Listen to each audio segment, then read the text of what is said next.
You got a minute? Sure. Come on in. I've got a ton of interviews today. That's great. I moved some meetings around, thought it would be easier to knock them all out in one day rather than spread them out. Sounds good to me. Do you need something from me? Actually, I have a couple of thoughts I want to run by you. Shoot. A few days ago, we were discussing challenges veterans face and the difference between legal and illegal questions. Glad to hear you remember. Well, a couple days ago, I met up with a friend of mine who's also a veteran, and she gave me some good advice on how to decipher military terminology. Smart, Henry.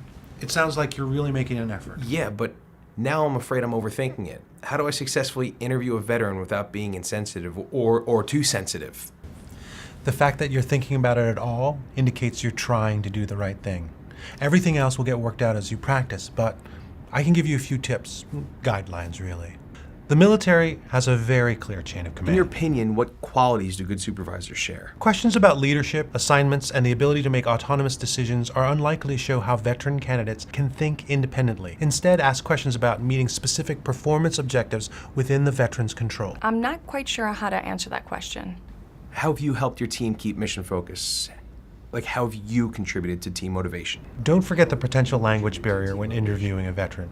I myself, actually that sounds a little bit more of what an officer would deal with. The candidate may be just as confused about civilian terms as you are with military terms. Tell me about your experience with process standardization. How have you used an IT system to track and manage incidents, problems, changes, configurations? Start your conversation with general explanations and qualities, and then dig deeper as you're able to confirm you're both talking about the same thing. That's not a phrase I'm familiar with. Could you give me an example?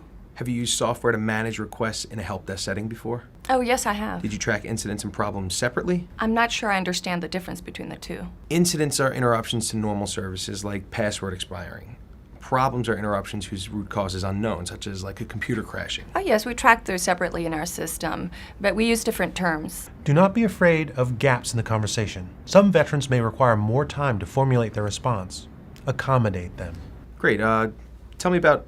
I'm sorry, did you want to add more to your answer to my question? Well, actually, I wanted to clarify. Pause before asking new questions. It gives veterans a chance to finish their thoughts and get ready for the next question. It's also helpful to understand their education background. Many veterans do not know how to describe their training, so important skills can get missed if you don't think about how to draw the answers out. Performed within the military.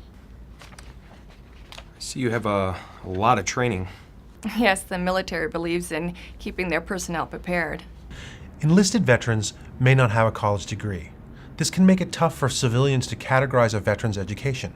To compound things, many veterans simply include all the training they've ever had because they don't know what will appeal to you. So, it's smart to focus on questions that show a one-for-one match between the requirements of the job and the skills or knowledge of the veteran. Okay.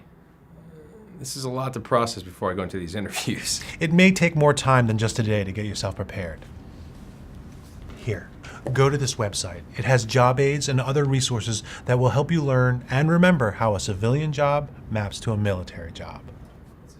It's the same site my friend Lisa gave me. Sounds like a smart girl.